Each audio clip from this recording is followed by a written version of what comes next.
If you're looking to create, grow, and sustain your wealth, download and subscribe to the Pain Points of Wealth podcast at BeBullish.com with Bob, Ryan, and Chris Payne. It's your podcast for market insights, money tips, and real talk on the economy. Download and subscribe at BeBullish.com. Listen, all you New Yorkers. Excuse me, taxi. Okay, we're looking around. This is the 77 WABC minicast. So this guy, Curtis Houck, who runs NewsBusters, he was all over it yesterday. He was tweeting all morning long, and I appreciated it. So I'm putting him on. I know Lara Trump likes him, too. Curtis, welcome to the Sid and Friends in the Morning Show. How are you? Good to be with you, Sid. It's an honor. Well, it's an honor for me to have you. I appreciate all you did yesterday. I think I ended up posting every one of your tweets. There was a lot of them. And this great story that you wrote.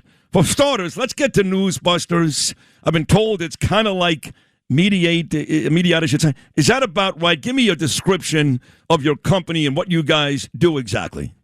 Yeah, we've been around since 1987. The NewsBusters is the main website of the Media Research Center, chronicling the worst liberal media bias, both on a qualitative and quantitative basis. We look at late night, we look at morning, we look at daytime, we look at cable, broadcast networks, big tech, everything in between, occasionally some Spanish as well.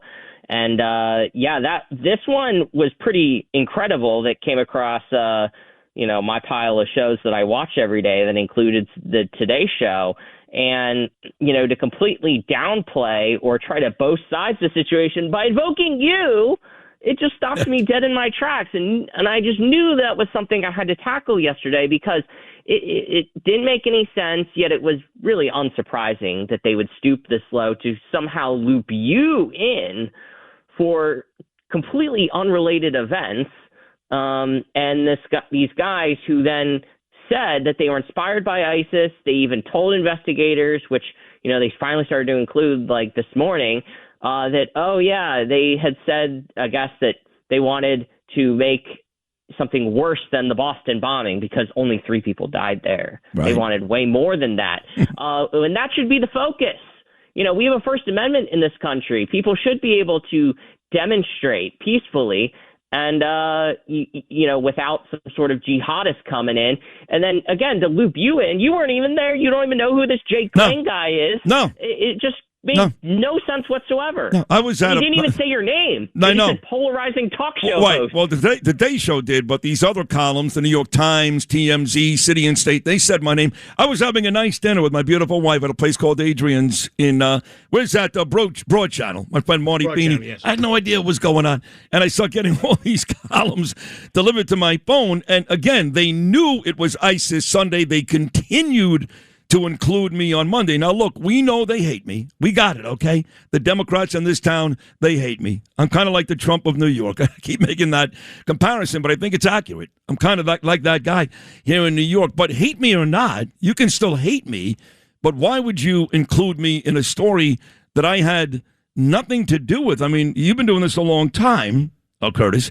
Do you remember in your most recent memory the liberal media, the Democrats, all these people bending over backwards to really place the blame on somebody else than where the blame actually belongs, maybe outside of Trump? Well, maybe Benghazi. You think about that one. The YouTube video, if folks may recall that one, they said the Benghazi attack happened because, it was an innocence of Muslim, some parody YouTube video with like 5 views on the internet that really upset some people, and yada, yada, yada. It led to a, dead Americans at the consulate in Libya. But other than that. Yeah, and Hillary Clinton had a real good explanation for that. She was terrific. Right. There. What difference does it make? But other than that, again, it just is. It shows the depravity and the inability to simply just say the who, what, where, when, why, but and how. why? And the real story about Islamists pouring into the country. Right. So is it as easy, Curtis, as the real story is about Islamists pouring into the country, which was a Democrat president's fault? We've got a DSA mayor who can't get enough of those people here. Okay, that's the bottom line. That's not an insult. That's a fact. Is it as easy as that they like the fact that this country, you talk to certain people, some people say, okay, some people call it an invasion. My own boss called it that here not that long ago. Is it as easy as that they welcome what's going on in this city and around our country? Well, I think they have to do both. They have to welcome that kind of thing and put us down, to suppress us, to silence us, to intimidate us, to take the drive-by, low-information voters out there and suddenly loop in, people that have nothing to do with story A to create story B. Do you think that New Yorkers, Curtis, at this point have any buyer's remorse? There's also this silly idea out there, and some of my best friends float it, and I yell at them all the time, that, Mamdani really didn't win, that he was placed there. They flew in people from other countries. Some of that may be true. It's kind of like the paid protesters. Yes, they are paid, but there are plenty of losers, plenty of everyday losers. I can't wait to jump in. Same thing with Mamdani. He won. I mean, I would speak to people, Curtis, on the ferry during the summer before November, going from Manhattan to Rockaway Beach. All these kids, green hair, blue hair, purple hair, guys with nail polish, girls with hairy legs. They couldn't wait to vote for Mamdani. They couldn't wait. So he really did excite a lot of people in this town. Why? Because, hey, I'm giving you free stuff and I don't like the Jews. But you think some of them right now have buyer's remorse after his first, what I think are 2 calamitous months? When those tax increases hit, I think they definitely might feel that. When things aren't free or the quality of said free programs are not exactly what the mayor bills it as. He can only make so many videos with AOC mangling and sounding like she just learned Spanish 5 minutes ago, or videos with Miss Rachel pretending to cry before people start to realize you got to put up or shut up. And, I think if the cultural stuff doesn't hit folks, once it starts hitting them in their pocketbook and seeing more of their hard-earned money go away, they'll be I consider those folks kind of stragglers that finally get with the program, but nonetheless, everybody will start rowing in the same direction and realize we can't put up with this anymore. So what is a part of this story that you wrote, I should say again, this is Curtis Houck. He's terrific. Curtis is Mr. NewsBusters, and the article reads, networks downplay Islamists with IEDs in New York City. They blame a radio host, that's me, and a far-right influencer, that guy lying. What is the most surprising part of that story that you wrote, if anything surprising?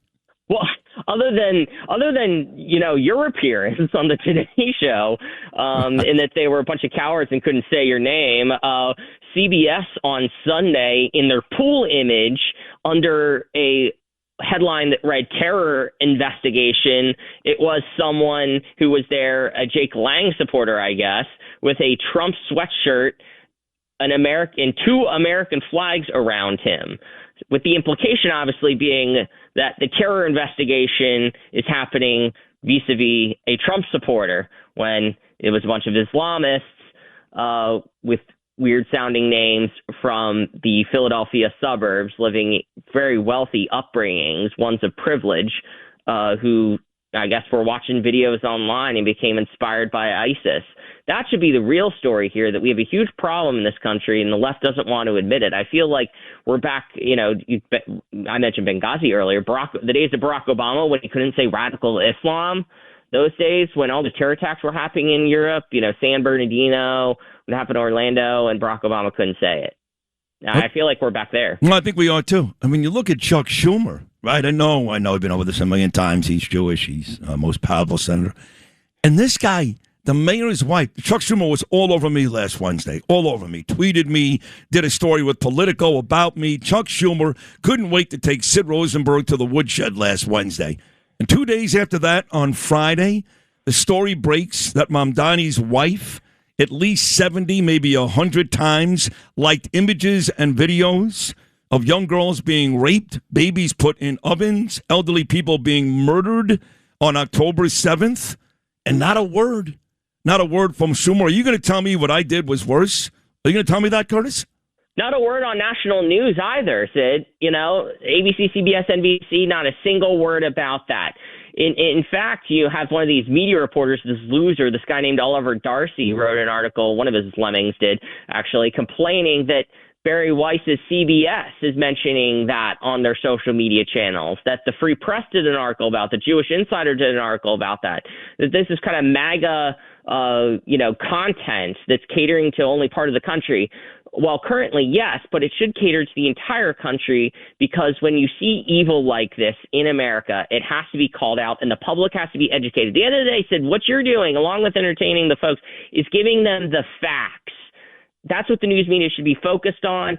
And, Mrs. Mamdani, obviously a public figure whom Mamdani associates with, whom the mayor associates with, is very important. So you can't just brush that aside as just something that we shouldn't really care about. This is Greg Kelly. Donate now to Toys for Tots, which works year-round. Go to toysfortots.org. Toys for Tots supports children in need throughout the year with programs like the Toys for Tots Literacy Program. Established in 2008, it has provided over 63 million books to disadvantaged children. The Toys for Tots Literacy Program is committed to providing disadvantaged children with direct access to books and educational resources that enhance their ability to read and communicate effectively. Go to toysfortots.org.